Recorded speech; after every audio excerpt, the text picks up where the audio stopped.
আজ বিকেলে হঠাৎই ইনস্টাগ্রাম স্ক্রোল করতে করতে একটা বেগুনের রেসিপি দেখলাম, আর সেই থেকে মাথায় নিয়ে নিলাম যে সন্ধ্যাবেলা বেগুনি হবে। কিন্তু যখন এই ফ্রিজ খুলে দেখলাম বেগুন একটাও নেই, তখন মনটা একটু খারাপ হলো বটে।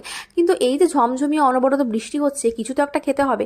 তারপর ভাবলাম যে পেঁয়াজ তো রয়েছে, তাহলে পেঁয়াজই করা যাক। তো কেটে দিলাম পেঁয়াজ, তারপর দিয়ে দিলাম 2 চামচ বেসন, 1 চামচ কর্নফ্লাওয়ার, পরিমাণ মতো নুন, হলুদ আর কালো জিরে। এরপর এটাকে ভালোভাবে মাখিয়ে এর ওপর ছড়িয়ে দিলাম কিছুটা কাঁচা লঙ্কা, এরপর জল দিয়ে ভালোভাবে এটাকে মাখিয়ে নিলাম। আর এরপর বসিয়ে দিলাম ফ্রাইং প্যান, আর তার মধ্যে দিয়ে দিলাম রিফাইন্ড অয়েল। ইতিমধ্যেই কিন্তু কারেন্ট চলে গেছে, তোমরা দেখতেই পাচ্ছ। আমি কিন্তু এখানে মোমের আলোতে রান্নাটা করছিলাম। যাই হোক, মন তো খারাপ ছিলই অলরেডি, তার উপর আরও মনটা খারাপ হয়ে গেল। যাই হোক, একটু বাদেই কারেন্ট চলে এসেছিলো। তো এই যে এক এক করে প্রত্যেকটা বেগুনি এখনও মাথায় ঘুরছে, তাই বেগুনি বেগুনি বলছি। এই সমস্ত পেঁয়াজগুলো ভেজে নিলাম। তারপর এর সহযোগে নিয়ে নিলাম একটু মুড়ি, সাথে তো অবশ্যই কাঁচা লঙ্কা ছিল। তো কফিটা করেছিলাম, কিন্তু সেটা ক্লিপিংস নেওয়া হয়নি। তোমরা কে কে এরকম তেলে ভাজা খেতে পছন্দ করো এই বৃষ্টির দিনে, অবশ্যই কমেন্ট করে জানিও।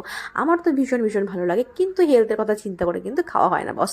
যাই হোক, তোমাদের ভিডিওটা কেমন লাগলো জানিও, ভালো লাগলো অবশ্যই লাইক কমেন্ট করতে ভুলো না। দেখা হচ্ছে নেক্সট ভিডিওতে, ততক্ষণের জন্য tata bye and happy rainy day, rainy night.